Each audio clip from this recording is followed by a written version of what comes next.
안녕하십니까. 예, 저는 중앙대학교 경영경제대학 경영학부 안태건 교수입니다. 저는 여러분들과 함께 오늘 국제상학 무역실무 분야에 대한 과목을 함께 진행하면서 수업을 진행하고자 합니다. 무역실무는 뭐 다른 말로도 여러 가지 형태의 이름으로서 불려질 수 있지만 이것이 이제 학문화 되었을 때는 주로 이제 국제상학이나 국제상무라고 불리게 되는데요. 이러한 국제상학 분야에 대한 전문적인 지식을 우리가 함께 살펴보고 학습해 보도록 하겠습니다. 자, 먼저 살펴보게 될 개념은 무역실무, 무역에 대한 개념입니다. 그래서 무역이라는 말은 이게 한자어인데요. 기본적으로 바꾼다는 뜻입니다. 그래서 교환이나 거래에 해당되는 말이고요. 이것이 이제 물물 교환이 조금 더 발전하게 되면서 매매, 사고 파는 그러한 개념으로서 발전을 하게 되었습니다. 그리고 무역의 종류를 좀 살펴보면 기본적으로 강의의 무역과 협의의 무역, 좁은 의미의 무역과 넓은 의미의 무역이라고 좀 나뉘어서 볼 수가 있는데요. 이 좁은 의미의 무역은 어떤 물리적 형체가 있는 물품, 상품만을 의미하는 것을 협의의 무역이라고 하고요. 강의의 무역은 이러한 물품이나 상품에 더해서 기술이라든지 뭐 기술이라고 하는 부분도 있을 수 있고요. 뭐 지적재산권 그런 부분도 있을 수 있고요. 그리고 이제 용역이라고 하는 서비스, 사람이 직접 어떤 행위를 해주는 것을 말하죠. 그리고 거기에 뭐 해외 건설이 있을 수도 있고, 플랜트 공사가 있을 수도 있고, 뭐 여러 가지 컨설팅이라든지 그러한 이제 서비스적인 분야에 대한 어떤 수출도 있을 수 있고요. 그리고 이제 자본의 이동도 있을 수 있습니다. 금융과 자본 거래와 같은 방식으로 자본을 수출입하는 그런 것들도 이제 강의 무역으로 들어가는 분야이고요. 그리고 여기에는 나와 있지 않지만 뭐 디지털 컨텐츠라든지 뭐 전자적 형태의 무체물 내지는 디지털 컨텐츠라고 불리는 뭐 영화, 영상, 음악 뭐 그런 어떤 자료들, 그런 컨텐츠들도 어떻게 보면 무역의 강의 무역에 포함이 된다라고 볼 수 있겠습니다. 그리고 무역을 표현하는 다양한 용어들이 있을 수 있습니다. 대외무역이라는 표현을 많이 쓰는데요. 우리나라에는 뭐 대외무역법도 있고 그렇죠.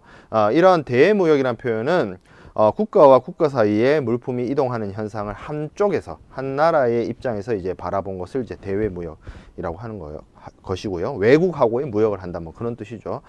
그리고 이제 인터내셔널 트레이드나 월드 트레이드 이런 표현으로도 사용을 하기도 합니다. 이거는 이제 조금 바라보는 입장이 한 나라의 주관적인 입장이냐 아니면 전 세계적인 입장에서 객관적으로 바라보고 있느냐에 따라서 조금 나뉘어지는 표현이 되겠습니다.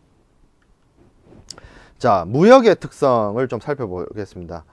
첫 번째는 무역은 주로 바다를 통해서 이 바다를 하나의 어떤 무역 루트로서 발전을 해 왔습니다. 뭐 지금 현대에 와서 20세기, 21세기 와서는 항공 운송이 또 무역의 주요한 수단과 루트로서 발전을 하고 있지만 인류 문명의 발전과 뭐 선사시대부터 시작해서 역사시대, 고대, 중세 이렇게 지나오면서 바다를 지배하고 바다를 경영하는 국가들이 이제 강대국이 되고 패권 국가가 되었던 것처럼 이 바다를 통해서 무역은 주로 이루어졌고요. 그렇기 때문에 이 무역의 발달과 함께 바다를 통한 어떤 해상 운송 그리고 그 해상 운송을 어떻게 보면 위험을 관리하고자 하는 해상 보험 이런 것들을 통해서 이런 것들이 이제 발달되면서 무역이 가능하게 되었다는 특징이 있습니다. 자, 또한 무역은 기본적으로 정치, 경제적인 이런 제도와 간섭, 법률, 언어, 뭐 그 외에도 문화나 종교가 상이한 서로 다른 국가 사이에서 이루어지는 사적인 거래가 되겠습니다. 그렇기 때문에 국내에서 법률이나 간섭이나 언어가 동일한 사람과 거래를 할 때보다는 당연히 여러 가지 상당한 위험성을 가지고 있다라고 볼 수가 있겠습니다. 대표적으로 발생할 수 있는 위험, 무역의 위험은 기본적으로 이것이 격지자 간의 거래이기 때문에 멀리 떨어진 사람에게 물품을 보내는 그런 해상 운송 도중에 발생할 수 있는 여러 가지 해상 위험이 존재하고요.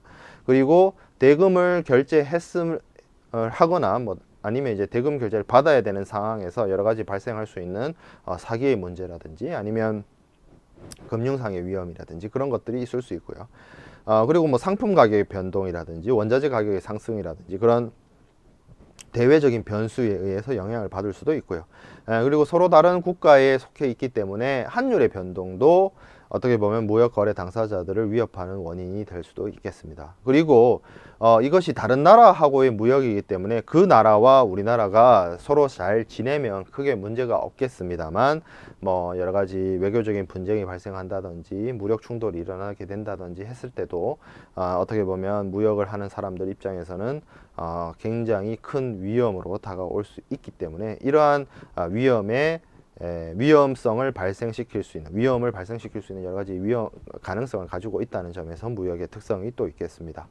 자, 그리고 무역은 여러 가지 세계적인 국제 관례와 정형화된 국제 상관습에 의해서 실현되고 있는 국제 상관습성을 가지고 있습니다. 기본적으로 A 나라와 B 나라 사이에 무역이 이루어진다라고 한다면 A국의 법률을 적용하기에도 B국의 법률을 적용하기에도 여러 가지 어려움이 있을 수 있는데요. 그래서 무역 거래 당사자는 각 어떤 특정한 나라의 법률이라기보다는 그 두 사람 사이에서 이루어지는 거래에서의 어떤 규칙, 어떤 간행, 어떤 절차 이런 것들을 통해서 무역 거래를 하게 되는데요. 이러한 절차나 이러한 규칙이나 이러한 간습, 이러한 간행이 어떻게 보면 시간의 흐름에 따라서 굳어지고 그 업계, 그 동종 산업 전반에 어떤 구체화된 일종의 간습법으로 굳어지게 되게 되어서 그러한 정형화된 국제 상관습을 통해서 무역 거래가 이루어지는 특징이 있겠습니다. 자, 그 다음에 살펴보게 될 부분은 이제 국제상학의 학문적 체계에 대해서 우리가 좀 살펴보고자 합니다. 무역 실무를 학문화한 것이 이제 국제상학이라고 할 수가 있겠는데요. 기본적으로 우리가 대학에서 공부하고 학습하는 어떤 학문이라고 하는 것은 기본적으로 여러 가지 자연적인 현상 내지는 사회적 현상에 대해서 설명력을 갖고 그리고 예측력을 갖기 위해서입니다. 그래서 이러한 설명력과 예측력을 통해서 여러 가지 기본 지식을 쌓게 되고요. 그리고 사회과학이라고 하는 것은 이러한 기본 지식을 통해서 사회적으로 실질적으로 어떻게 적용하고자 노력하기 위해서 어떤 실무적인 응용할 수 있는 실체화된 노하우로서 발현되도록 하는 것이 어떻게 보면 사회과학의 실용학문으로서의 특징이라고 볼 수가 있겠습니다. 그래서 보통 이제 학문을 얘기할 때는 이론 학문이 있고 실무 학문 혹은 실천적 학문이 있을 수가 있는데요. 이론적인 부분은 어떤 현상이나 사실을 설명하고 설명력과 예측력을 확보해 줄 수 있도록 조금 뭐라고 할까요? 어떻게 보면 어떤 개념을 잡는다고 한다든지 아니면 여러 가지 명제를 통해서 구성되어 있는 하나의 어떤 관념화된 기본적인 어떤 기초 지식 내지는 모델로 볼 수 있는 것이 이론이고요. 이러한 이론을 바탕으로 실제 실무에서 적용 가능하게끔 어떻게 보면 어떤 실행력과 어떤 실제적인 부분을 함께 가지고 있는 것이 실천적 학문에 해당이 되겠습니다. 그래서 어떻게 보면 이제 경제학과 같은 학문들이 이제 이론 학문이 될 것이고요. 어떤 경영학이나 무역학의 학문들이 어떻게 보면 이제 실천적 학문에 해당이 될 수가 있는 부분이 되겠죠. 그래서 이 국제상학이라고 하는 것은 기본적으로 무역학을 연구하는 학문입니다. 무역 실무를 연구하는 학문인데 이 무역학 중에서도 어떻게 보면 이론적인 분야와 실천적인 학문으로서 나뉘어질 수가 있겠죠. 그래서 기본적으로 이 무역학에서 어떻게 보면 이론적 분야, 어떤 학문의 어떤 설명력과 예측력을 갖추기 위한 어떤 이론적 분야를 국제 경제학, International Economics라고 하고요. 그래서 이러한 International Economics에서는 어떻게 무역이 발생되고 무역이 어떻게 이루어지는지에 대한 설명을 이제 국제 경제학에서 하게 되고요. 그리고 국제 경영학이라는 학문과 국제 상학이라는 학문은 기본적으로 실천적 학문이라고 볼 수가 있겠습니다. 국제 경영학은 기본적으로 기업 단위에서 이런 국제 상거래, 무역을 어떻게 이용을 하느냐에 대한 접근 방식이 이루어지게 되는 것이고요. 국제 상학은 무역이라는 것을 어떻게 실체적으로 진행을 하고 그 안에서 어떠한 법률적인 이슈, 어떤 간섭, 간행 이런 것들이 있는지를 살펴보는 것이 국제 상학이 되겠습니다. 그래서 무역 실무와 국제 상학 그리고 국제 매매와 관련된 여러 가지 무역학의 학문에 대한 분야를 우리가 조금 이렇게 나열해 보면 7번 슬라이드와 같은 부분들을 학습해 볼 수가 있고요. 그래서 이 국제 상학이라는 것은 기본적으로 간섭과 간행과 관련된 상학적 연구 분야가 있고 무역 계약의 청약과 승낙과 같은 어떤 법리적 해석이 필요한 분야가 있다는 점을 말씀을 드리겠습니다. 그래서 우리가 이 학습하게 될 이 국제상학이라는 학문도 이제 수업이 진행되면서 어떻게 보면 간섭적이고 국제적인 간섭이나 간행에 따른 부분이 있을 수 있고 어떤 법률적인 부분, 법률적인 해석이나 법리의 어떤 리갈 마인드를 갖추고 어떻게 보면 법리적인 부분으로 법리적인 해석으로 접근해야 되는 분야가 있다라는 점을 계속 수업 도중에도 계속 반복해서 설명을 드리도록 하겠습니다. 자, 그래서 기본적으로 무역 실무의 어떤 주된 연구 과제를 좀 살펴보면 기본적으로 이것이 어떤 실무에서 적용되어지고 사용되어져야 하기 때문에 이것이 기본적으로 거래가 이루어지기 위한 전 단계로서는 어떤 협상과 양 당사자의 어떤 교섭 이 이루어지게 되는 분야가 있겠는데요. 그런 것들을 제대로 하기 위해서는 여러 가지 상대국에 대한 어떤 시장 조사라든지 뭐 어떤 마케팅 능력이라든지 어떤 협상력이라든지 아니면 이제 필요한 그 나라의 어떤 언어 구사 능력이라든지 이런 것들이 이제 충분히 갖추어져야 될 것입니다. 또한 이것이 무역 실무란 분야가 단순하게 협상만으로 이루어지는 것이 아니라 지켜져야 되는 여러 가지 간섭 간행이라든지 아니면 무역과 관련된 국제적인 법규 협약 이런 것들이 있을 수 있기 때문에 기본적으로 국제 매매 간섭이나 기타 거래 간섭에 대한 어떤 여러 가지 충분한 연구와 어떤 관리가 제대로 이루어지고 이행되어질 수 있도록 충분한 숙지와 이해가 요구되어진다라고 보실 수 있겠습니다.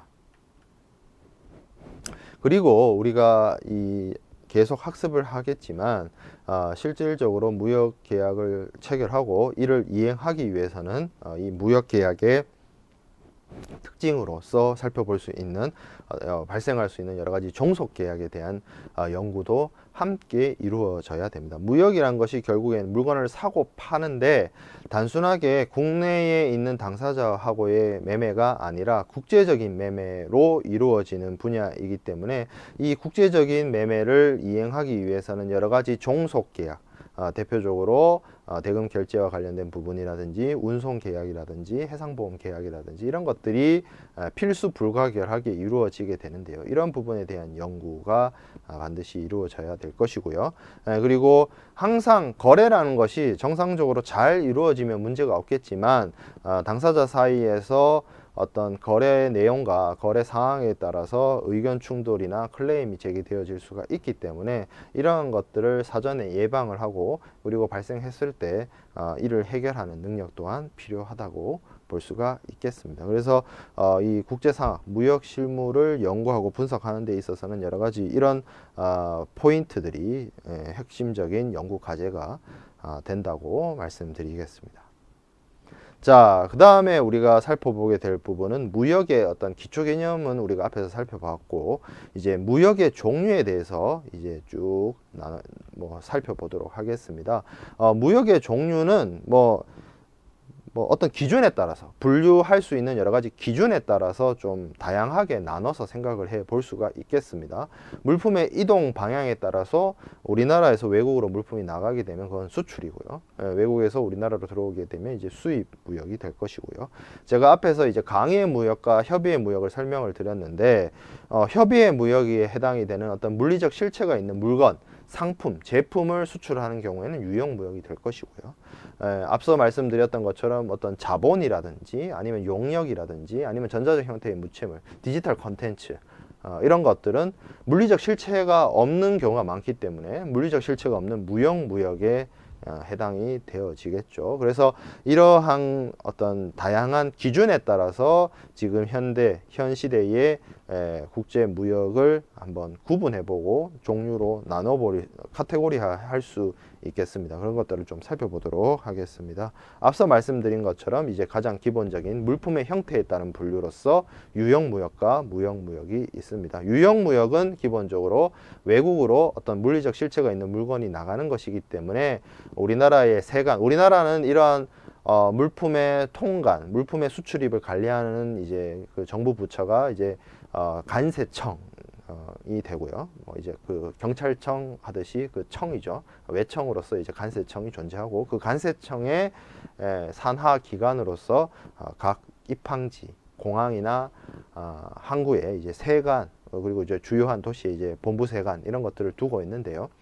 이런 세관의 통관 절차를 거쳐서 외국으로 물품이 나가는 것을 일반적인 상품의 수출입 그런 것들이 이루어지는 것이 유형 무역이 되고 보통 무역 수지 뭐 흑자 내지는 적자라고 할 때는 주로 이 상품 무역에 대한 부분을 주로 이야기하게 됩니다.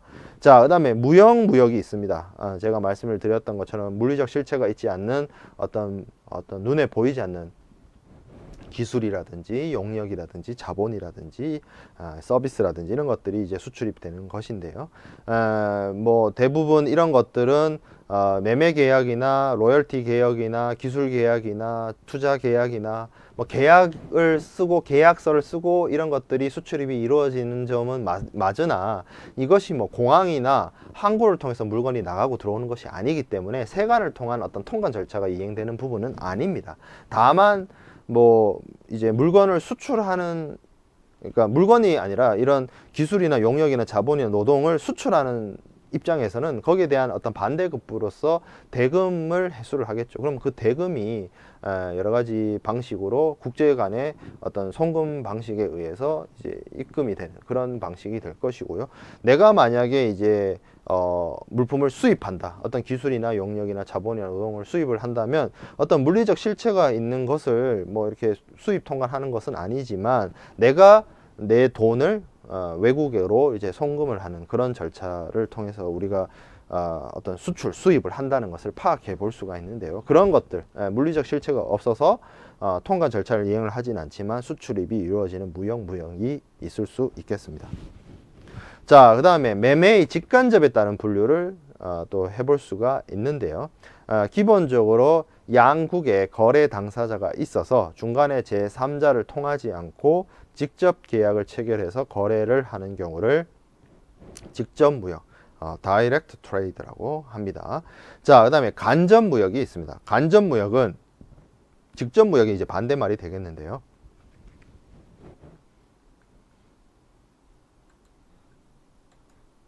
자, 간접 무역은 제3자가 개입을 해서 하나는 남의 물건을 자기의 비용으로 구매해서 재판매하는 그리고 다른 하나는 거래를 주선해서 그 수수료를 획득하는 이러한 방식에 해당되는 것을 이제 간접 거래라고 합니다. 그래서 이런 것들 제3자가 개입을 하는 것인데 요 남의 물품을 자기의 비용으로 구매해서 재판매를 하게 되는 그러한 것을 이제 일종의 이제 중개 무역이라고 하게 되는데요. 중개 무역이란 건 기본적으로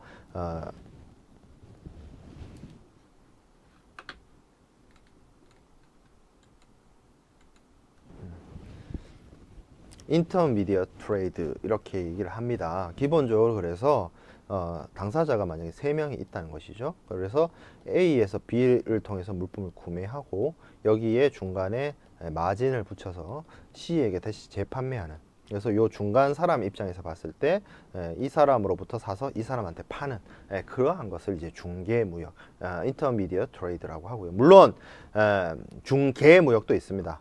사실 뭐 발음상, 우리말의 발음상으로는 큰 차이가 나지는 않는데 merchandise trade라고 하는 것이죠. 이거는 뭐냐면 거래 자체는 A에서 C로 이루어집니다. 이 두 사람 사이에서 거래를 이루어져요. 근데 요 B라는 사람이 요 사람과 요 사람을 소개시켜 주는 것이죠. 그래서 이걸 이제 중개라고 하는 겁니다. 그래서 보통 여러분들이 지금은 이제 공인중개사라고 하는 부동산 그 물품을 이제 부동산 집이나 이제 뭐 땅이나 이런 것들을 이제 거래할 때 중간에 중개를 해주는 사람을 이제 공인중개사라고 하는데 그 중개입니다. 그래서 공인중개사라고 하죠. 그래서 이런 식으로 B의 역할이 중개인으로서 역할을 하는 그런 무역을 중개무역이라고 하고요.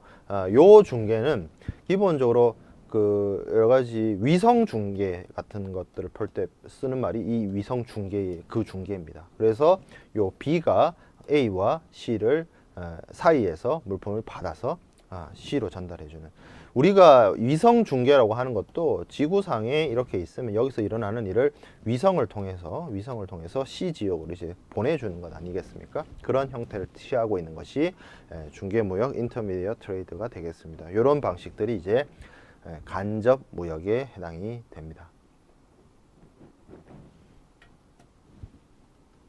자, 그 다음에 통가 무역이 있을 수 있습니다. 통가 무역은 수출 물품이 수출국에서 수입국으로 운송되는 도중에 제3국을 경유하는 경우 그 제3국의 입장에서의 볼 때 이렇게 지나가는 그러한 물품을 볼 때의 무역을 통가 무역이라고 하고요. 스위치 무역이라고 하는 것은 물품의 매매 계약이 A와 B 사이에 직접 체결되고 물품도 직접 송부되지만 대금 결제만 제3국을 통해서 이루어지는 경우를 뭐 스위치 트레이드 이렇게 얘기를 합니다. 자, 그리고 제3국 간 무역 이런 것들이 있을 수 있는데 이런 것들은 좀 정의 내리기가 좀 애매한 측면이 있습니다. 이거는 이제 요즘에 들어와서 본지사 간의 거래와 현지 법인 설립 이런 것들이 많이 활발하게 이루어지게 되면서 뭐 주선만 해주고 현지 법인을 통해서 거기서 거래가 이루어지고 여기 이제 별도의 본사는 뭐 크게 이제 중간에 수수료만 받는다든지 이렇게 뭐 형태로 나타나는 이런 부분들은 어떻게 보면 이제 국제 경영학에서 주로 많이 다루게 되고 다국적 기업의 여러 가지 본점과 그 타국의 지점 지사하고의 거래 이런 것들이 이제 이런 삼국 간 무역에 해당되는 이슈가 되겠습니다.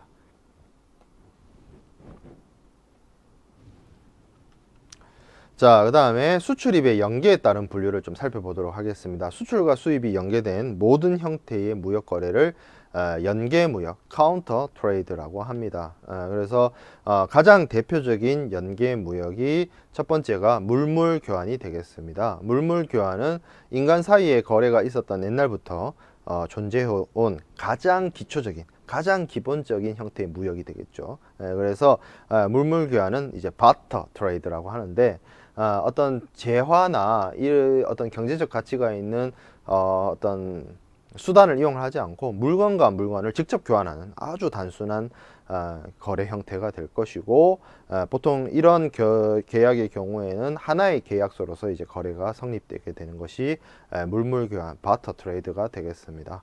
자, 두 번째는 구상무역이 있습니다. compensation trade 이렇게 얘기를 하는데 기본적으로 물물 교환이랑 그 기본 형태는 비슷하나 어떤 측면에서 봤을 때는 이 화폐가 사용이 됩니다. 그래서 한 거래가 발생을 하고 그 물건을 사고 파는 것과 관련돼서 한 거래를 이행이 되고 거기에 내가 물건을 어떻게 보면 팔았기 때문에 물건을 사야 되는 의무를 다른 제3자에게 전가시킬 수 있다는 점에서 일반적인 바터 트레이드하고는 조금 다릅니다. 그래서 하나의 계약서로 성립이 된다는 점은 같지만 보통 이게 굉장히 특수한 거래 형태가 이루어지기 때문에 백투백 신용장이라든지 기탁 신용장이라든지 토마스 신용장 같은 방식으로 한 거래 대금 결제가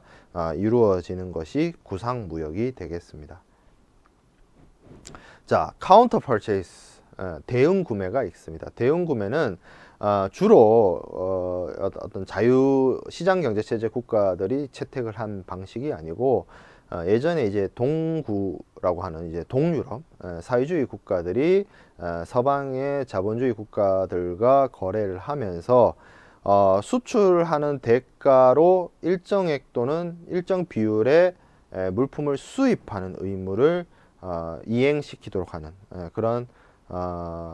그러한 거래 형태를 이제 대응 구매, 대응 수입 뭐 이렇게 하는 것이 대응 구매에 해당이 됩니다. 그래서 이 대응 구매의 경우에는 어떤 것을 팔고 나중에 그거 판 만큼을 사라 이렇게 되는 것이기 때문에 보통은 그 팔고 살 때마다 별도의 거래, 별도의 계약서가 이행이 된다라는 점에서 앞에서 살펴봤던 바터 트레이드나 구상무역하고는 조금 다른 점이 되겠습니다.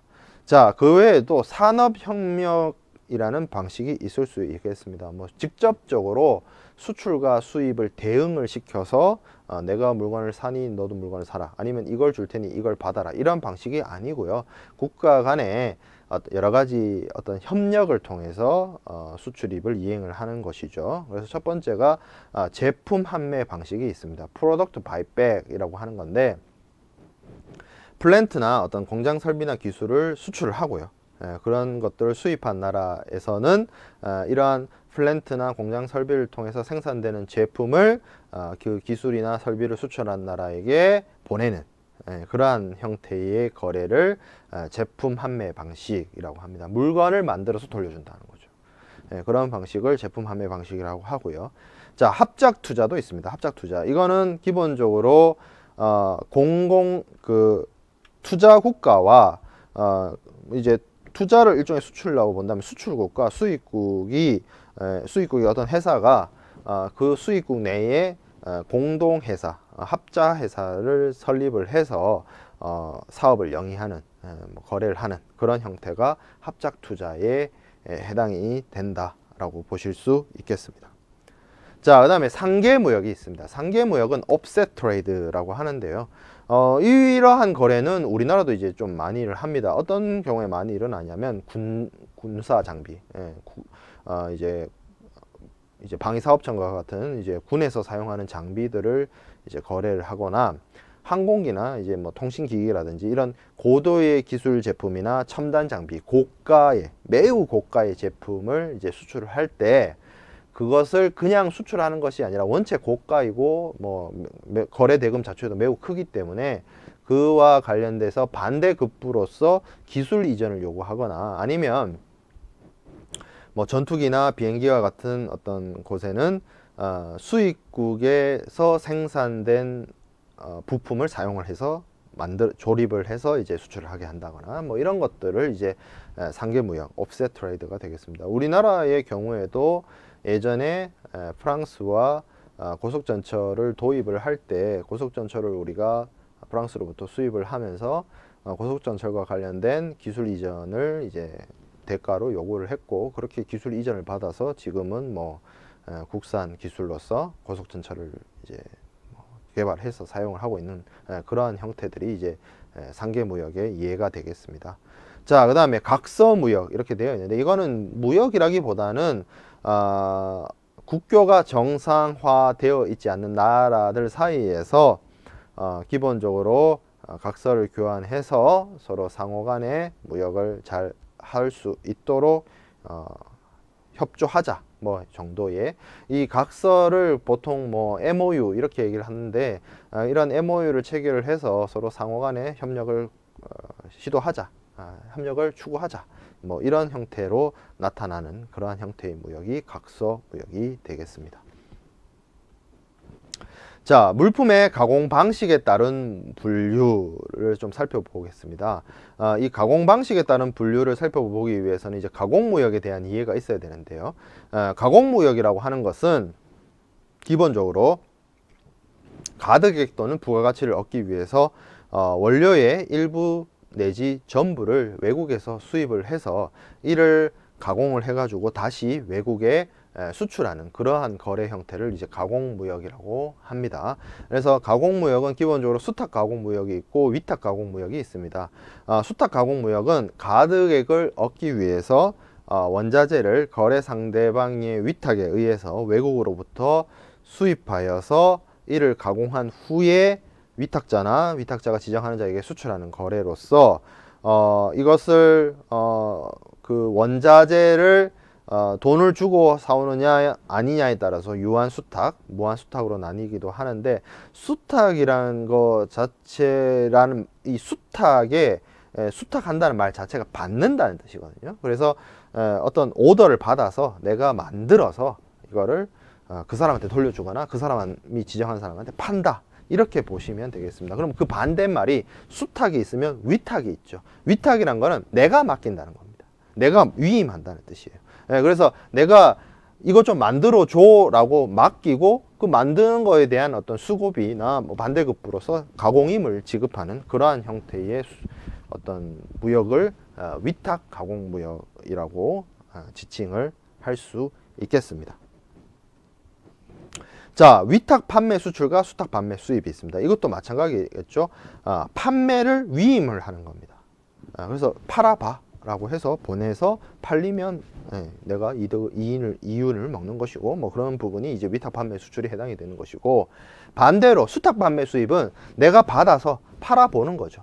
그걸 팔리면 대금 치르면 되고, 그런 식으로 하는 것이 이제 수탁 판매 수입에 해당이 된다라고 보실 수 있겠습니다.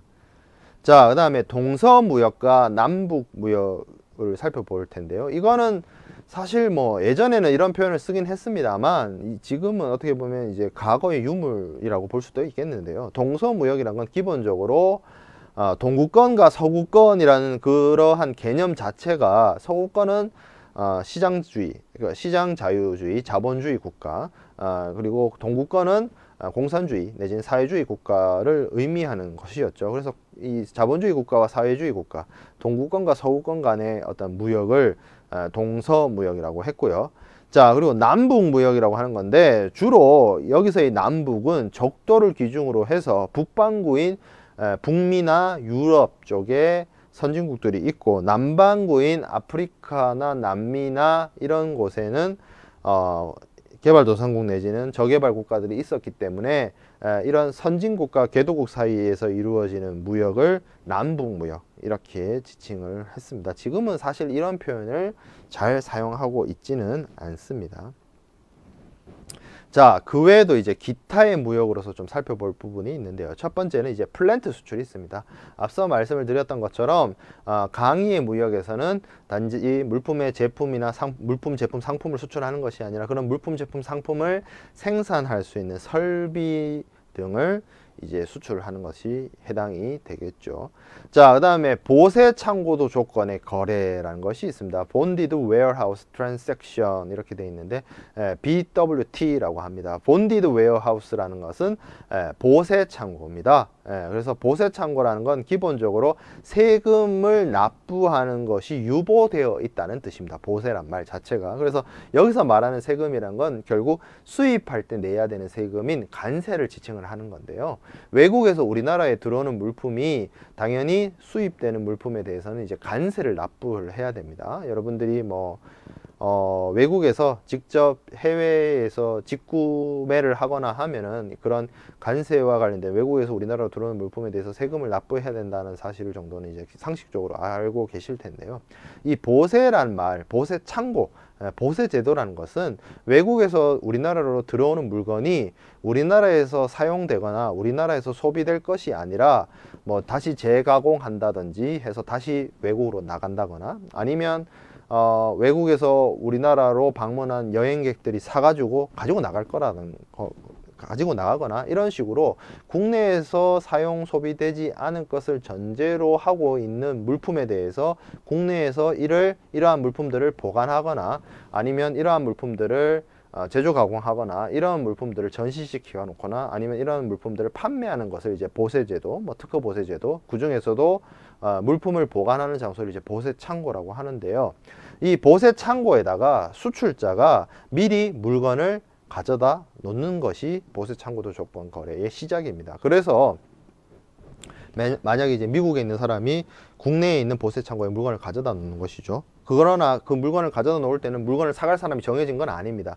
그러니까 일반적인 무역 거래라는 것이 매매 계약이 체결이 되고 매매 계약 체결에 따라서 운송 계약이 이루어지게 되고 그 운송에 따라서 물품이 이동이 되게 이루어지는데 이 보세 창고도 조건 거래 BWT 거래에서는 기본적으로 수출자가 먼저 수입국에서 팔릴 만한 물건을 수입국에 세금이 유보된 상태로 통관이 진행되지 않은 상태로 보세 창고에 두고요.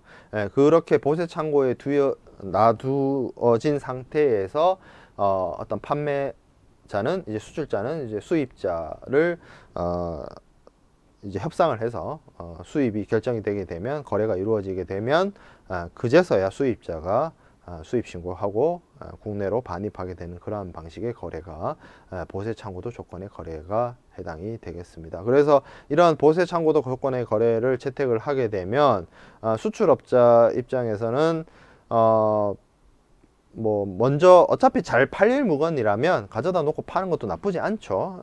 그렇기 때문에 문제가 없다라고 볼 수도 있고, 만약에 이제 팔리지 않으면 뭐 이걸 반송을 하거나 그런 문제가 발생하게 되고요. 수입업자 측면에서 봤을 때는 아무래도 운송 비용을 부담하거나 뭐 하는 부분이 없기 때문에 자금 부담이 적을 수 있고, 그리고 이미 수입국에 물건이 와 있기 때문에 이를 확인해보고 현품을 확인해보고 구매할 수 있는 그런 장점들을 가지고 있는 것이 보세 창고도 조건 거래에 해당이 되겠습니다. 이걸 이제 BWT 거래라고 합니다. 자, 그 다음에 녹다운이 있습니다. 넉다운. 이거는 완제품을 수출하는 것이 아니라 조립 능력이 있는 외국 거래처에게 부품이나 반제품을 수출해서 거기서 현지에서 조립한 후에 완제품을 판매하는 방식을 말합니다. 이건 물건에 따른 어떤 물건을 수출입을 하느냐에 따라서 결정되어지는 문제인데, 보통 이런 녹다운이 필요한 물품들이 있습니다. 그러한 물품들의 경우에는 뭐 이제 완전 물품을 분해한 상태로 보내서 거기 현지에서 이제 조립을 시키는 그런 방식을 채택을 하게 되고요. 자, 그 다음에 OEM 방식이 있습니다. OEM 방식이라고 하는 것은 외국에 어떤 주문자 상표를 부착을 해서 수출하는 하청 생산 방식이죠. 그래서 뭐 어떤 유명한 스포츠 브랜드들은 이런 방식으로 물품을 많이 생산을 하죠. 그래서 뭐 유명 스펀지 브랜드인 뭐 그들의 이제 여기 태그나 이런 데를 보면 뭐 아주 개발도상국 국가의 국가 이름이 적혀 있죠. 메이드 인 뭐 베트남, 메이드 인 방글라데시 뭐 이런 식으로 그런 식으로. 그러면 그 나라 미국이나 독일에서 제품을 만들 수 있는 원재료를 보내고 거기 현지 공장에서 이제 생산을 해서 이제 우리나라와 같은 나라로 이제 수출하는 그런 OEM 수출이 해당이 되겠습니다. 자, 그 다음에 살펴보게 될 부분은 무역 거래 절차에 대한 부분입니다. 무역 거래란 거는 다양한, 우리가 앞에서 이제 무역의 종류에 대해서 살펴보았는데요. 여러 가지 형태의 그리고 여러 가지 방식의 무역이 있었죠. 뭐 중개무역도 있었고, 뭐 제3자 무역도 있었고, 뭐 그렇죠. 다양한 형태가 있었고, 뭐 플랜트 수출도 있었고, 제품 판매도 있었고, 여러 가지 형식이 있었지만, 그래서 그러한 모든 무역 거래의 절차를 살펴보기는 어렵고, 어떤 기본적이고 기초적이고 대중화되어 있는 어떤 하나의 프로세스를 좀 시퀀스 순서대로 조금 살펴보고, 이걸 이제 기초로 해서, 이걸 기본으로 해서 좀 그 내용과 범위를 확장하는 식으로 우리가 학습을 해 보도록 하겠습니다. 그래서 이 22번 슬라이드에서부터 설명하고 있는 무역 거래는 기본적으로 하환 신용장 방식에 의한 수출이 되겠습니다. 하환 신용장이라고 하는 것은 기본적으로 은행을 통해서 수입상의 거래은행인 신용장 발행은행 혹은 신용장 개설은행이 수출자인 수입자 앞으로 대금 지급을 약속을 하는 그러한 방식을 신용장 방식이라고 하는데요. 쉽게 말해서 수출자에게 수입상의 거래은행이 돈을 주는 겁니다. 그냥 단순하게 돈을 주는 것은 아니고요. 수출자가 물품을 무역 거래 대상이 되는 물품을 운송을 이제 시작을 하고, 그 운송에서 발생되는 여러 가지 운송 서류와 관련 서류를 수입상의 거래은행에게 보내게 되면, 이를 근거로, 이를 조건으로 수입상의 거래은행이 수출자에게 돈을 지급하는 방식이 하환신용장 거래 방식이 되겠습니다. 이 하환신용장 거래 방식에 대한 설명은 우리가 뒤에서 신용장에 대해서 학습을 할 때 더 자세히 알아보도록 하고요. 일단 기본적으로는 지금은 수출입 절차, 프로세스와 시퀀스에 대해서 좀 살펴보도록 하겠습니다. 기본적으로 우리나라에서 수출을 하고 수입을 하려고 하면은 무역업 고유 번호를 부여받아야 됩니다. 예전에는 기본적으로 80년대 초반 이전에는 무역 거래를 하기 위해서는 허가제로 운영하고 있었습니다. 하지만 그 이후부터는 수출입에 대해서 완전 자유화가 되었고요. 완전 자유화가 되었다고 해서 정말 아무거나 수출할 수 있고 아무거나 수입해 올 수 있는 건 아니겠죠. 우리나라에서도 기본적으로 수출입 금지 품목이 있고요.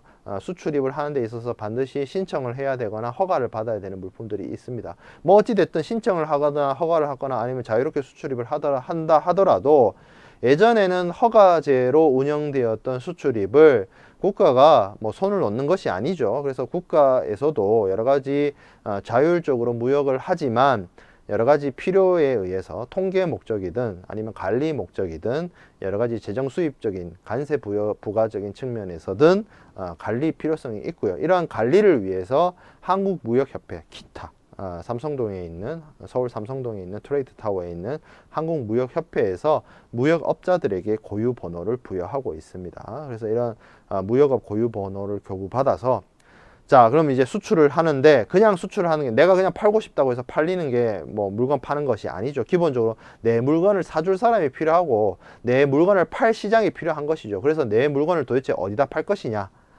거래선을 발굴하고 막 그 수출을 필요로 하는 그런 어떤 시장에 대한 여러 가지 조사나 이런 것들이 이행이 되어야 할 것입니다. 그래서 내가 어느 나라에 뭐 물건을 팔아야겠다라고 한다면 내 물건을 살 수 있는 여러 사람들을 좀 찾아봐야겠죠. 그리고 그 사람에게 거래를 제의를 할 필요성이 있습니다. 그래서 기본적으로 거래를 제의하고 권유장을 통해서 거래 제의를 하고, 그 사람에 대한 여러 가지 신원 정보나 신용 정보 이런 것들을 조회를 하고, 그리고 결정적으로 거래 제의 청약을 하고, 그리고 상대방의 승낙이 있다, 그렇게 되면 이제 국제 물품 매매 계약, 소위 말하는 무역 계약이 체결이 되게 되는데요. 그 이후부터는 이제 수출자 입장에서는 수입자가 자신의 거래은행을 통해서 신용장을 개설을 하게 되면 신용장이 수입자의 거래은행에서부터 수출자로 넘어오게 될 것입니다. 그래서 여기 통해서 제가 앞서 말씀드렸던 것처럼 수출자는 수입자의 거래은행이 요구하는 여러 가지 운송 서류와 기타 서류들을 갖추어서 제시를 해야 되는데요. 그러기 위해서는 기본적으로 우리나라에는 수출입 공고와 관련된 여러 가지 수출입 관리 법령에 의해서 관리를 하고 있기 때문에 여러 가지 수출과 관련된 요건이나 이런 것들을 확인해야 되고, 만약에 어떤 승인을 받아야 되는 어떤 사유가 있다거나 승인을 받아야 되는 품목이 있다거나 한다면 그런 절차, 행정적인 절차를 잘 이행을 해야 될 것입니다. 그런 다음에 수출 물품을 확보를 해야 되겠죠. 어떤 물건을 만들어서 제조 생산을 해가지고 수출을 하는 경우에는 원자재를 확보해서 물품을 제조하고, 아니면 단지 내가 다른 사람이 생산한 물품을 구매해서 이것을 수입상에게 보낸다라고 하면 그 물품을 구매를 해가지고 수출을 할 준비를 해야 될 것입니다. 자, 그래서 물품이 준비되었다라고 한다면 이 물품을 수입자에게 보내야 되겠죠. 그래서 해상운송 계약이나 해상운송 계약에 따라서 해상보험 계약을 체결을 할 것이고요. 그리고 기본적으로 수출 통관을 이행을 해야 될 것입니다. 물품을 선적하고 외국으로 물품을 보내기 위한 여러 가지 수출 신고라는 그런 절차를 통해서 수출 통관을 해야 될 것이고요. 물품을 이제 선박, 주 운송수단, 만약에 해상 운송을 통해서 물품을 수입국으로 보내겠다라고 한다면 물품을 선적을 하게 될 것입니다. 그리고 선적의 과정은 여기 지금 나와 있는 것처럼 기본적으로 해상 운송을 하고 있는 선사가 물품에 대해서 검수나 검량 체크를 하고요. 그리고 선적을 하고 메이트 리시프트라고 하는 본선 수치증을 발행을 합니다. 그래서 이 본선 수치증을 바탕으로 수출상은 이 해상 운송인에게 선화증권 비ll of lading을 받게 되게 됩니다. 보통 제가 앞에서 말씀드렸던 수입상의 거래은행인 신용장 발행은행이 수출자에게 요구하는 여러 가지 서류들이 있는데 가장 대표적인 건 운송 서류입니다. 그래서 그 운송 서류에 해당되는 서류가 여기서 말하고 있는 BL, Bill of Lading이 되겠고요.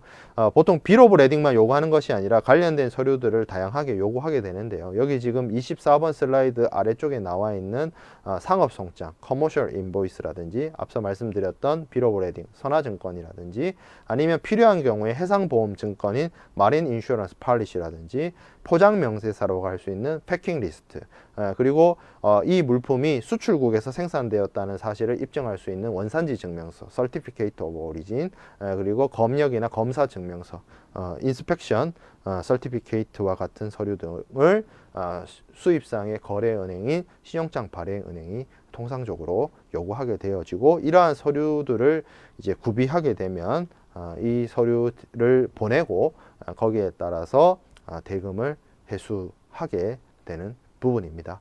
그리고 그 외에도 이제 수출이 이루어지고 난 다음에도 우리나라의 경우에는 이 관세 한거가 관련된 예외 법령 우대 법률 특별 예외법이 있기 때문에 그걸 이제 한특법이라고 합니다. 관세 한거가 관련돼서 어떤 개념이냐면, 외국에서 우리나라로 물품을 수입할 때는 제가 앞서 말씀드렸던 것처럼 세금을 납부하게 하도록 되어 있습니다. 근데 그렇게 납부했던 관세는 기본적으로 그 물품이 국내에서 사용 소비될 것을 전제로 관세를 받는 것이거든요. 근데 어떤 수출자가 외국에서 사온 원재료를 바탕으로 그걸 사용을 해서 완제품을 만들어서 이를 국내에서 사용 소비하지 않고 수출을 하게 되면 결국 수입된 물품이 우리나라 국내에서 사용 소비된 것이 아니죠. 최종 소비된 것이 아니죠. 그렇기 때문에 원자재를 수입해 올 때 나라에 냈던 관세를 수출할 때 그 물품에 이제 사용해서 완성된 물품을 수출할 때 관세를 환급해주는 제도를 운영을 하고 있습니다. 그런 이제 관세 환급과 같은 것들을 활용을 해서 이용을 할 수가 있겠죠. 자, 그 다음에 수입 절차를 보겠습니다. 수입 절차는 기본적으로 앞서 말씀을 드렸던 어떤 수출자 입장에서 바라보았던 것처럼 기본적으로 수입 계약을 체결을 하고 수입 승인을 받아서 이제 물품을 이제 수입을 해 오려면 수출자에게 돈을 줘야 되는데, 수출자가 신용장 개설을 요구한다면 수입상은 자신의 주 거래 은행이나 이런 것들을 통해서 신용장을 개설하게 됩니다. 그래서 수출자가 은행을 믿고 자신에게 물품을 보내줄 수 있도록 하겠죠. 그래서 앞서 말씀드렸던 어떤 수출자가 물품을 준비를 해서 선적을 하게 되면 여러 가지 서류를 당연히 은행, 신용장 발행은행인 수입상의 거래은행으로 보내게 될 것이고요. 그러면 신용장 거래은행, 신용장 개설은행이자 신용장 발행은행은 수출자에게 대금을 지급하게 됩니다. 이 지급한 대금을 수입상이 상환해 주면 되는 것이죠. 그래서 그런 대금 결제와 함께 선적 서류를 받아서 양육항에 도착한 물품을 수입자가 찾아가고, 그리고 수입 통관, 수입 신고하고 통관 절차를 진행을 해서 관세 납부를 하게 되면 수입 절차가 마무리되게 되겠습니다. 자, 이런 것들이 이제 우리가 앞에서 살펴봤던 무역의 절차, 수출의 절차와 수입의 절차였고요. 사실 우리가 무역 실무 내지는 국제사학이라고 하는 그러한 학문 자체가 어떻게 보면 무역을 하기 위한 무역과 관련된 어떤 이론과 개념과 체계를 이용을 해서 무역을 실질적으로 어떻게 하는지에 대한 실천적 학문에 해당이 되죠. 그래서 우리가 학습하는 이 무역 실무의 주요한 한 학기 동안 배우는 이 주요한 내용들이 대체적으로 보면 하나하나의 독립된 개념이거나 별도의 개념이 아니라 우리가 앞에서 살펴봤던 수출 절차와 수입 절차처럼 하나의 프로세스처럼 계약을 체결하고 계약을 성립시키고 계약을 이행하고 계약 이행과 관련해서 대금을 지급하고 운송을 하고 보험을 하고 뭐 이런 것들, 그리고 이제 계약이 완전히 이행이 되어서 종료되는 그러한 하나의 계약의 체결, 계약과 성립, 계약의 이행과 관련된 하나의 프로세스라고 볼 수 있겠습니다. 그래서 어떻게 보면 무역 거래라는 것이 그리고 무역 실무라는 것이 그리고 그 무역 실무를 학문화한 국제 상학이라는 것이 처음에는 어떻게 보면 눈을 감고 코끼리를 만지는 것처럼 부분에 어떤 해당되는 지식이지만 이것이 하나의 전체의 프로세스가 함께 학습이 다 이루어졌다라면 그것이 조각이 갖추어져서 처음에 시장 조사부터 시작해서 무역이 완전히 종료될 때까지의 하나의 프로세스 상의 어떤 관련된 법률과 간섭 이런 것들을 우리가 함께 고려하고 살펴볼 수 있는 학문이 된다는 것이죠. 그래서 우리가 배우는 어떤 계약 성립이라든지 계약의 준거법이라든지 정형거래 조건이라든지 이런 것들이 별도로 생각해 볼 수도 있지만 하나의 무역 절차, 하나의 수출 절차, 하나의 수입 절차에서 필요로 하는 하나의 법리이자 간섭이자 간행이자 하나의 어떤 단계, 무역 흐름의 어느 한 단계라고 이해를 하고 받아들이는 것이 전체적인 무역학 그리고 무역 실무를 이해하는데 또 도움이 될 거라고 생각이 듭니다. 자, 그 다음에 살펴보게 될 부분은 이제 우리나라에 있는 여러 가지 무역 거래의 주체와 거래 형태에 대해서 좀 살펴보도록 하겠습니다. 보통 이제 무역업이라고 하면 외국과의 무역을 통해서 영리를 추구하는 것을 이제 무역업이라고 하죠. 그래서 무역업을 하는 사람을 무역업자, 그리고 수출을 하는 사람 수출업자, 수입하는 사람은 수입업자라고 하는데 보통 무역업을 하는 사람들은 제조업자가 있고 전문 무역업자가 있고 그리고 전문 무역업자 중에는 전문 무역 상사가 있습니다.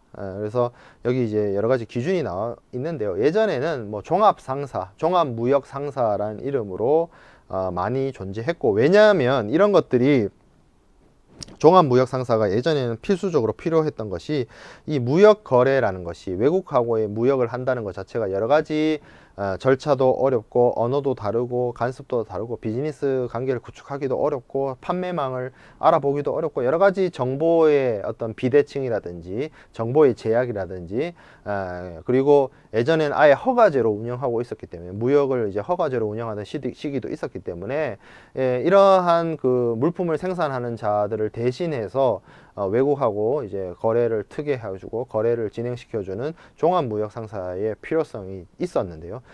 지금 현대에 와서는 인터넷이나 여러 가지 통신수단 그리고 여러 가지 관련된 기술의 발달로 인해서 이런 중간에 있는 무역 상사를 통하지 않고도 중소기업이라 할지라도 영세한 기업이라 할지라도 여러 가지 해외 직접 판매라든지 해외 직접 구매 이런 것들이 원활히 이루어지게 되었고요.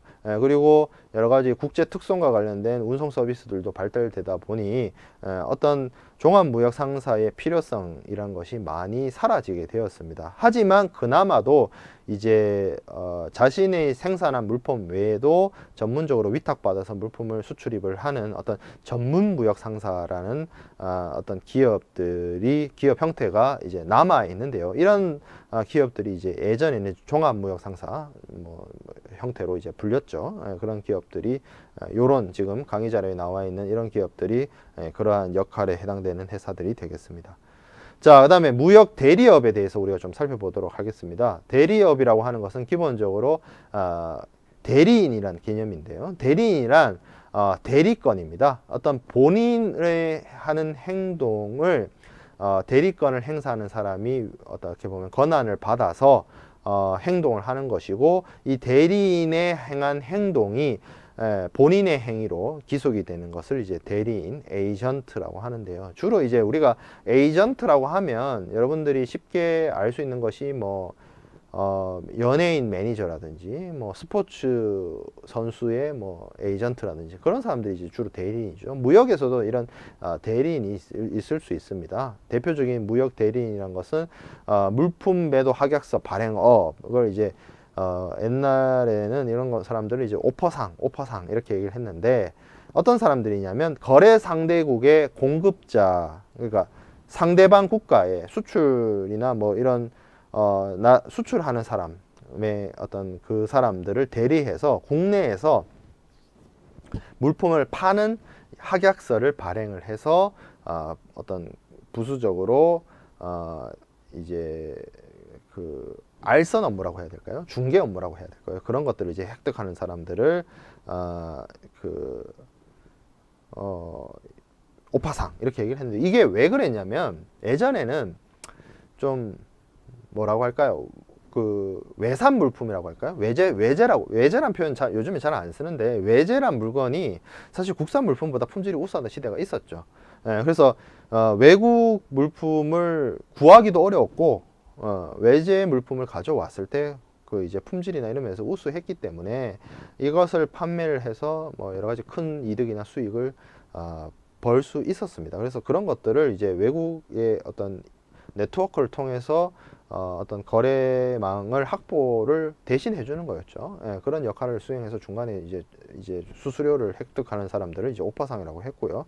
그 반대되는 개념으로서 이제 우리나라에서 생산된 물품을 이제 외국 수입업자한테 이제 판매하는 그런 역할을 수행하는 사람들도 있었습니다. 그리고 이제 위탁 매매인이란 것은 제3자의 위탁을 받아서 물품 매매를 이제 업으로 대행하는 사람을 얘기를 하는데요. 보통 이제 그 구매 대행, 위탁 대행 뭐 이런 것들이 이제 이 위탁 매매인에 해당이 된다라고 보실 수가 있겠습니다. 그리고 이제 브로커가 있을 수 있는데요. 브로커는 제가 앞에서 이제 공인중개사 얘기를 했던 것처럼 이 누구와 누구 사이에 요 A와 B를 이제 소개시켜주는 그런 역할. 그래서 A와 B가 거래가 이제 원활하게 이루어질 수 있도록 주선을 하는 사람을 이제 브로커라고 하고요. 이런 브로커를 통해서 계약을 체결하게 되면 앞에서 말씀드렸던 것처럼 이제 머천다이즈 트레이드, 이제 중개무역에 해당이 되겠죠. 자, 그래서 그런 중개인이 있을 수 있고요. 자, 그리고 특정한 형태의 대리인이 있을 수 있습니다. 매입 대리인이 있는데요. 이걸 이제 매입 대리인의 경우에는 close intent, open intent 이렇게 얘기를 하는데, 외국의 수입업자와 매입 대리점 계약을 체결하고 매입 활동을 위임받아서 본인인 수입업자로부터 매입 요청이 있으면 국내 물품을 사는 거죠. 사가지고 이제 돈을 주고. 그래서 내 뒤에 이제 외국의 수입업자가 있고 나는 국내에서 활동을 하면서 물건을 사서 이제 돈을 주고 하는 그런 매입을 대행해주는 매입 대리인이 있을 수 있고요. 지급 보증 대리인도 있을 수 있습니다. 델 크레딧 에이전트 이렇게 얘기를 합니다. 이건 이제 지급 보증 수수료라고 하는데, 대리점의 거래선인 고객이 채무 불이행을 하면 그때 나타나서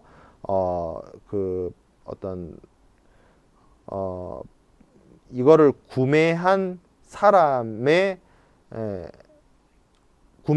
이제 돈을 안 준다 이렇게 되면 이걸 판 사람이 있겠죠. 그래서 그 판 사람한테 이 구매인이 지급하지 않은 대금을 대해서 배상을 해야 되는 책임이 있는 그러한 대리 역할을 수행하는 사람을 지급보증 대리인 델 크레딧 에이전트 이렇게 이야기를 합니다. 델 크레딧 에이전트까지 우리가 좀 살펴봤고요. 자, 수출입 대행에 대한 부분을 좀 살펴보겠습니다. 수출입 대행이란 건 기본적으로 무역업자가 대행 의뢰자와 수출 또는 수입 대행 계약에 따라서 약정한 수수료를 받고 자기 명의로 수출입을 수행하는 것을 수출입 대행이라고 합니다. 그래서 내가 직접 수출하고 직접 수입하는 것이 아니라 수출을 해야 되는 사람, 수입을 해야 되는 사람으로부터 어떤 일종의 명의를 빌려받아서 그런 것들을 이행을 하는 것을 의미하죠. 그런 것들을 이제 수출입 대행이라고 합니다. 그래서 수출입 대행을 하게 되면 어떤 행동들을 해야 되느냐? 기본적으로 계약의 당사자로서 수출입 절차를 진행을 하고, 그리고 관련된 이제 수수료를 획득을 하고, 그리고 만약에 이제 CS라고 하죠. 그래서 뭐 어떤 클레임이 제기된다거나 할 때도 이런 것들을 해결을 하고, 그런 것들이 이제 수출입 대행의 역할이자 주요한 내용이 될 텐데요. 이러한 수출 대행의 유형을 좀 살펴보면 단순 수출 대행이 있을 수 있습니다. 단순 수출 대행이란 거는 물품을 제조 판매하는 제조업자가 외국의 수입업자와 매매 계약을 체결하고 무역업 신고가 안 되어 있거나 실제로 이 사람이 수출을 직접 할 수가 없는 상황이라면 수출을 대행해 줄 수 있는 대리인을 찾아서 물색을 해가지고 의뢰를 하는 것이죠. 그래서 이 사람 그 원래 물품을 제조한 사람 앞으로 온 신용장이나 이런 것들을 다 이렇게 수치를 해가지고 대행자가 수출 대행하고 뭐 여러 관련된 절차들을 직접 이행하는 것이 단순한 수출 대행에 해당이 된다라고 보실 수 있겠습니다. 자, 그 다음에 두 번째, 로컬 LC 또는 구매 승인서 방식의 수출 대행이 있습니다. 로컬 LC라고 하는 것은 내국 신용장이라고 합니다. 내국 신용장. 내국 신용장에는 이제 구매 승인서도 어떻게 보면 비슷한 기능이라고 할 수가 있겠는데요. 기본적으로 수출을 합니다. 우리나라에서 외국으로 수출을 하면 수입업자가 뭐 신용장 거래 방식에 따라서 수입자의 거래 은행을 통해서 수입 신용장을 발행을 하겠죠. 근데 이제 수출자는 자기가 직접 물품을 생산해서 보내는 사람이 아니라 다른 사람이 만들어 놓은 완제품을 수출하는 사람입니다. 그러면 결국 그 수출자는 말 그대로 중간에 이제 수출만 이행하는 사람이고 물품을 실질적으로 제작하는 사람은 따로 있겠죠. 그래서 이 수출사는 중간에서 물품의 생산자와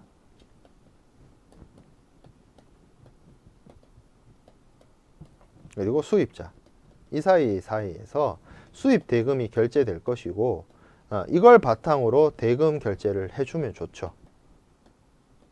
물품은 이렇게 진행이 되는 것이고.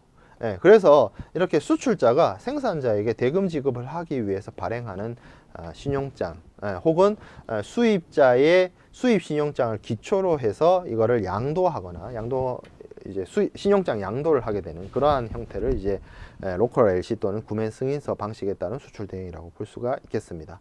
자, 그리고 이러한 신용장을 직접 수취하는 방식의 수출 대행이 있을 수 있습니다. 뭐 이거를 어떤 내가 직접 수출할 수도 있지만 그 사람하고의 거래라든지 그 업계의 거래라든지 아니면 무역이라는 걸 좀 더 잘하는 무역에 대한 어떤 전문적인 지식을 갖추고 있고 무역업에 대한 여러 가지 노하우를 가지고 있는 자에게 자기가 직접 수출을 하지 않고 수출을 대행시키는 그런 방식이 있을 수 있는데요. 그렇게 이제 그 사람 앞으로 관련된 그 서류를 특히 이제 신용장을 개설시켜주는 방식이 신용장을 직접 수취하는 방식의 수출 대행이 될 것이고요. 자, 금융 지원 방식의 수출 대행이 있을 수 있습니다. 이거는 그 수출입을 이제 의뢰를 시킨 그 사람이 양도 가능 신용장을 받아서 수출 대행 계약에 따라서 신용장을 양도시켜서 뭐 여러 가지 대행 위탁을 하는 그런 경우를 금융 지원 방식의 수출 대행이라고 하고 있습니다.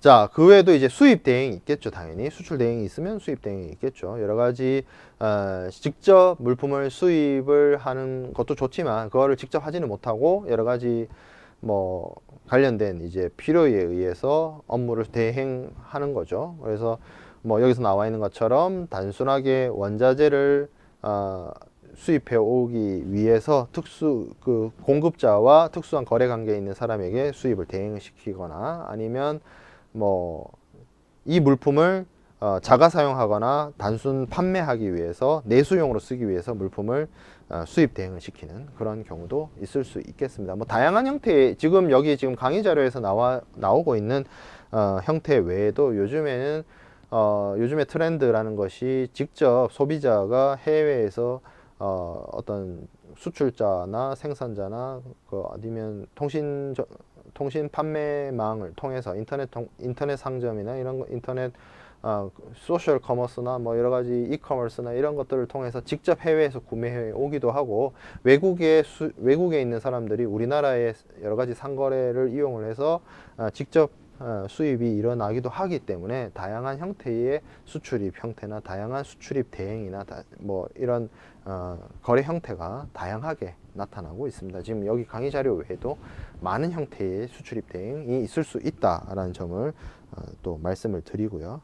자, 그 다음에 무역 관리에 대한 부분을 좀 살펴보도록 하겠습니다.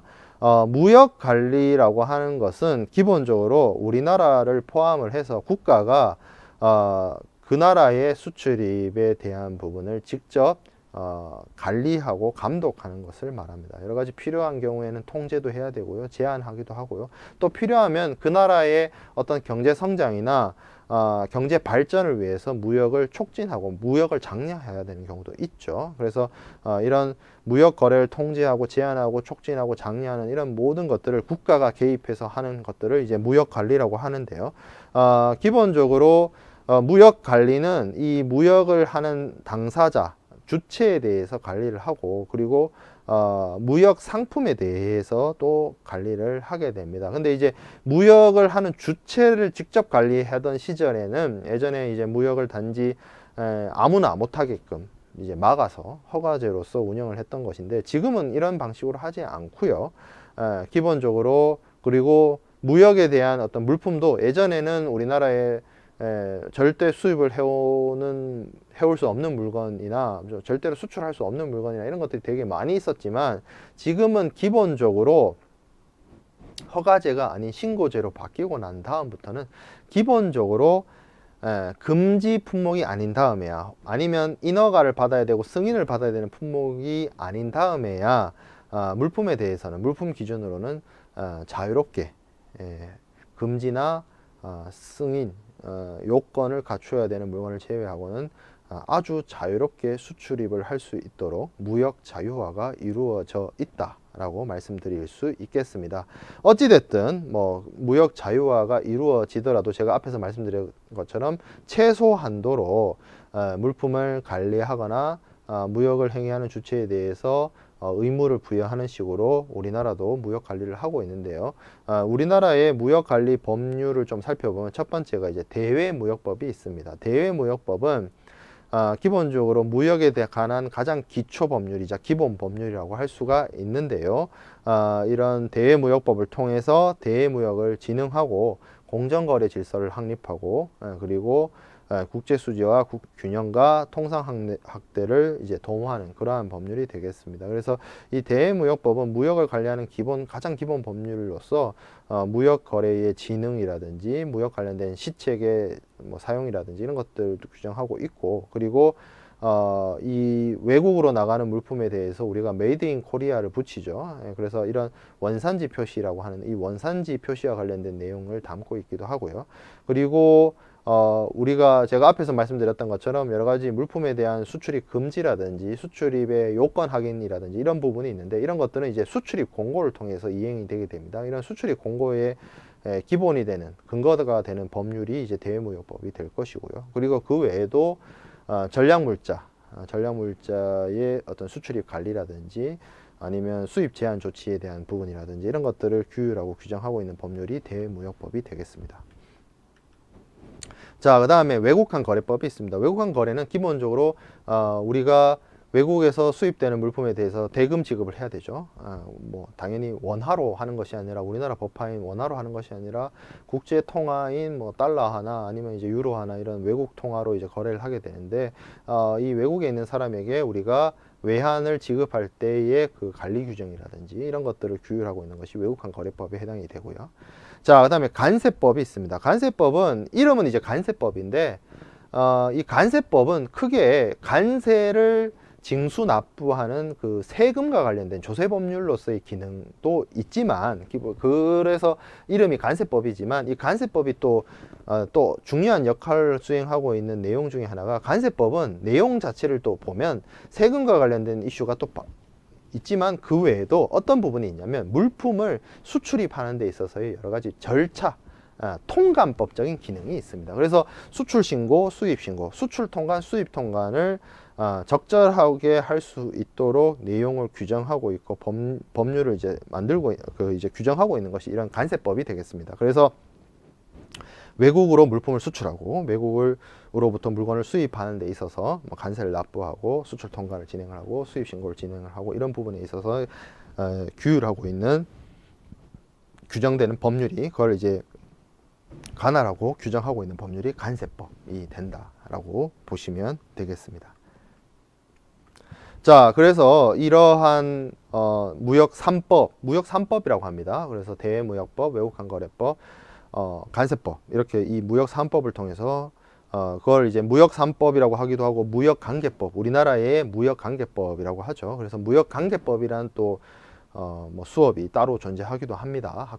학교에 따라서 이런 무역관계법이 있는데, 그런 무역관계법으로만 모든 무역 거래를 관리할 수 있는 것은 아니고요. 필요한 사항에 대해서 이 정부는 어떤 수출입 공고와 같은 방법으로 수출입 물품에 대해서 직접적인 관리를 규정하고 규율하고 있기도 합니다. 그래서 수출 수입 물품에 대해서 승인이라든지 허가라든지 금지 품목과 관련된 사항들을 이제 물품의 이제 종류나 물품의 수량이나 물품의 규격이나 그리고 수출입 지역에 따라서 이제 규정을 해놓고 이제 공고란 말 자체가 이제 공공하게 정부나 정부 관련 기관이 민간에게 국민에게 이렇게 알린다는 뜻이 있지 않습니까? 그래서 물품 수출입과 관련된 여러 가지 제약 사항이라든지 제한 사항이라든지 관리 사항이라든지 이런 것들을 널리 알리는 것이 이제 수출입 공고가 되겠습니다. 그래서 이 수출입 공고를 통해서 실질적으로 법률은 무역관계법이라고 할 수 있는 대외무역법, 외환거래법, 외국환거래법, 이제 관세법을 통해서 규정을 하고 관리를 하고요. 그리고 좀 더 구체적으로 실무적인 차원에서는 어떤 물품인지 물품의 종류나 규격이나 수량이나 지역에 따라서 어떤 관리를 하고 어떤 제한이 있고 어떤 허가를 받아야 되고 이런 부분들을 이제 고시하는 것이 수출입 공고에 해당이 된다라고 보시면 되겠습니다.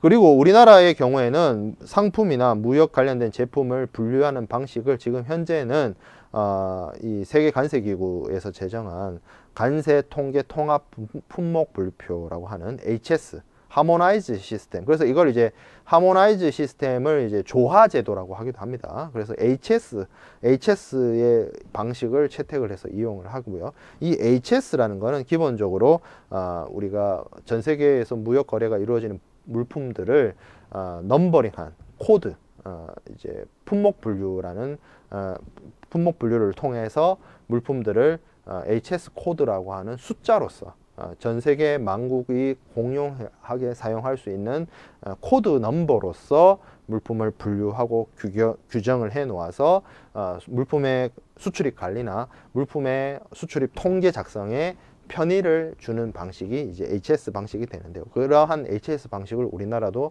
마찬가지로 채택을 해서 이용을 하고 물품의 관리나 수출입 관리 그리고 수출입 통계 작성에서 사용을 하고 있습니다. 자, 그 다음에 보게 될 부분은 이제 해외 시장 조사입니다. 제가 앞에서 말씀드렸던 것처럼 무역을 하고 싶다라고 해서 그냥 할 수 있는 것이 아니죠. 내 물건 사세요 해서 아무나 뭐 누가 사가는 것도 아니죠.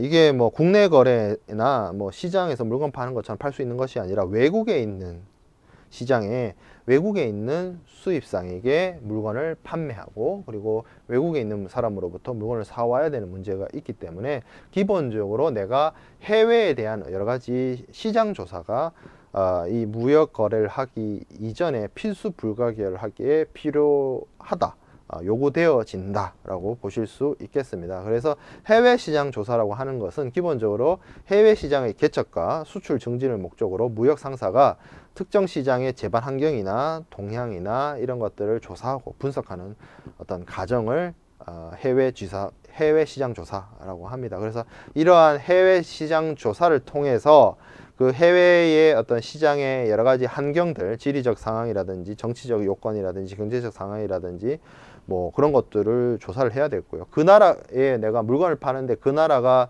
뭐 종교가 어떤 것인지, 문화가 어떤 것인지, 뭐 더운지 추운지 이런 거 당연히 조사를 해야 되겠죠. 더운 곳이라면 아무래도 뭐 더위를 해결할 수 있는 물품이 잘 팔릴 것이고, 예를 들어서 그 나라가 이슬람 국가인데 이슬람 국가에다 돼지를 수출할 수는 없잖아요. 그런 어떤 여러 가지 상황이나 사회 문화적 요건을 당연히 조사를 해야 되는 부분이고요. 자, 그 다음에 고객 조사가 이루어져야 되겠죠. 실제로 내가 물건을 판다라고 하면 과연 누가 사갈 것이냐를 조사를 해야 되는 부분이죠. 그리고 그 사람이 물건을 사간다 해서 그 사람이 최종 소비할 것이 아니고, 만약에 그거를 그 나라 시장에 이제 판매를 한다라고 쳤을 때 그 나라의 고객들이 얼마 정도의 구매력을 갖추고 있고 어떤 물품을 선호하고 어떤 구매 패턴이 있는지 이런 부분을 다 조사를 해야 되겠죠. 예, 그리고 상품 조사, 어떤 물건을 내가 저 사람이랑 거래를 하는데 뭘 팔 것이냐도 당연히 뭐 조사를 해야 될 것이고, 그리고 유통 경로, 공급, 이걸 이제 서플라이 체인이라고 할 수도 있는데, 이제 공급망, 어떤 공급 루트를 통해서 어떤 판매 루트를 통해서 물품이 최종 소비자에게까지 전달되게 될 것인지를 미리 사전에 정확하게 조사를 통해서 파악하는 것이 바람직합니다. 자, 그래서 이러한 해외 시장 조사를 하는 방법은 기본적으로 직접 조사하는 방법이 있고요.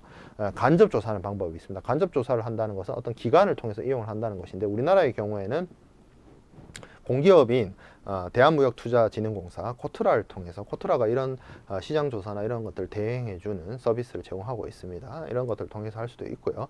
그리고 이제 인터넷을 통해서, 요즘에 이제 IT 기술이 발달되어 있다 보니까 어떤 여러 가지 검색 엔진이나 뭐 아니면 무역거래 알선 사이트나 뭐 이런 정보 사이트들을 이용을 해서 그 현지에 대한 시장 조사를 진행을 하는 그러한 방식도 있습니다.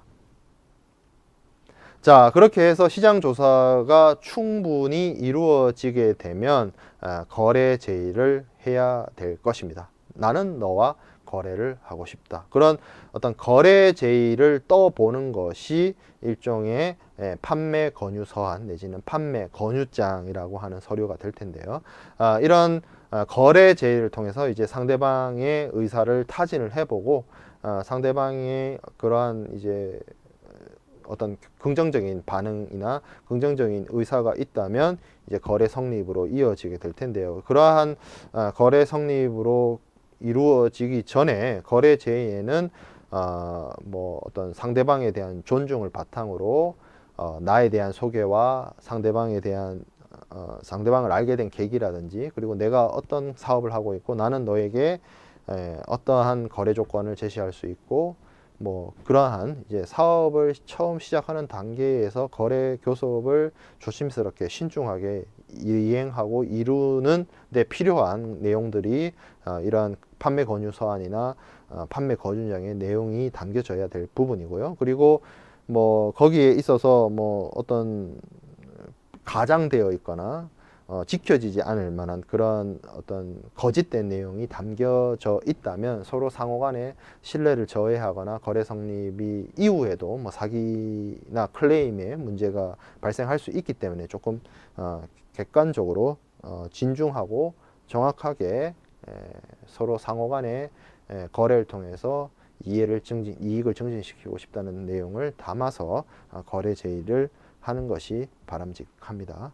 그리고 거래 제의 이후에는 신용조회가 이루어져야 됩니다. 내가 이 사람하고 거래를 하는 데 있어서 이 사람이 과연 믿고 함께 거래를 진행을 하고 비즈니스 파트너로서 함께 가도 되는 것인지를 좀 여러 가지 측면에서 레퍼런스 조사를 좀 해볼 필요가 있겠죠. 그래서 신용조사는 보통 이제 이걸 3C라고 하는데 캐릭터, 캐피탈, 캐파시티라고 합니다. 이걸 이제 3C라고 하고, 캐릭터라고 하는 거는 이제 상대방의 캐릭터죠. 성실성, 어떤 사람이냐, 평판, 도덕성, 태도, 이런 것들을 뜻하는 것이고요. 캐피탈은 주머니 사정이죠.